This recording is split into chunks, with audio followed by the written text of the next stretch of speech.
এদিকে প্রধানমন্ত্রী তারেক রহমানের সঙ্গে দেশের শীর্ষ ব্যবসায়ীদের একটি গুরুত্বপূর্ণ বৈঠক হয়েছে।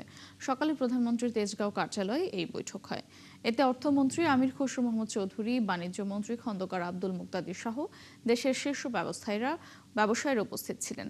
এতে দেশের বিনিয়োগ, পরিবেশ উন্নয়ন, শিল্প খাতের নানা সমস্যার সমাধান এবং জ্বালানি সংকট দূর করার বিষয়ে আলোচনা হয়েছে।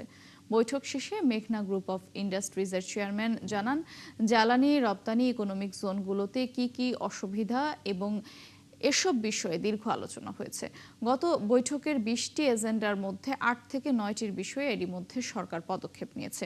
এ সময় অত্যন্ত আন্তরিকতার সঙ্গে ফলপ্রসূ বৈঠক হয়েছে জানিয়ে তিনি বলেন, বিনিয়োগ বান্ধব পরিবেশ নিয়ে সরকারের উদ্যোগে সন্তুষ্ট ব্যবসায়ীরা।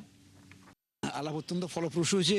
আমরা গত মিটিংয়ে যা বলছি এটার ফলো আপ হিসাবে 8টা 9টা, গতবারের মধ্যে 20টা আইটেম ছিল, এর মধ্যে থেকে 8 থেকে 9টা আইটেম ইতিমধ্যে সরকার কার্যকরী পদক্ষেপ নিয়েছে আর বাকিগুলোর সম্বন্ধে কাজ করছে।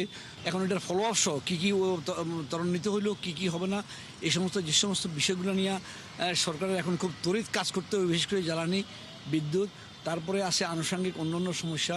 বর্তমান এই দেশের মিডল ইস্টের এই যে প্রাইস হাইকের পরিপ্রেক্ষিতে কি করতে হবে সেগুলো ব্যবসায়ীদের সাথে, এবং এক্সপোর্ট কিভাবে করতে হবে, $100 বিলিয়ন, এখন 54 to 101 ট্রিলিয়ন ডলার, এটা নিয়েও ধাপে ধাপে কী করতে হবে, সমস্ত ইকোনমিক জোনগুলো সহ বিভিন্ন নানা সবগুলো নিয়ে অত্যন্ত ফলপ্রসূ আলোচনা। আমরা অত্যন্ত সন্তুষ্ট, সরকার চেষ্টা করতেছে, আমরাও বিনিয়োগ করছি। এই অসুবিধাগুলো কেটে গেলে আগামী 1 থেকে 1.5 বছরের মধ্যে, কারণ এফএসআরইউ আসতে সময় লাগতেছে 1 থেকে 1.5 বছর।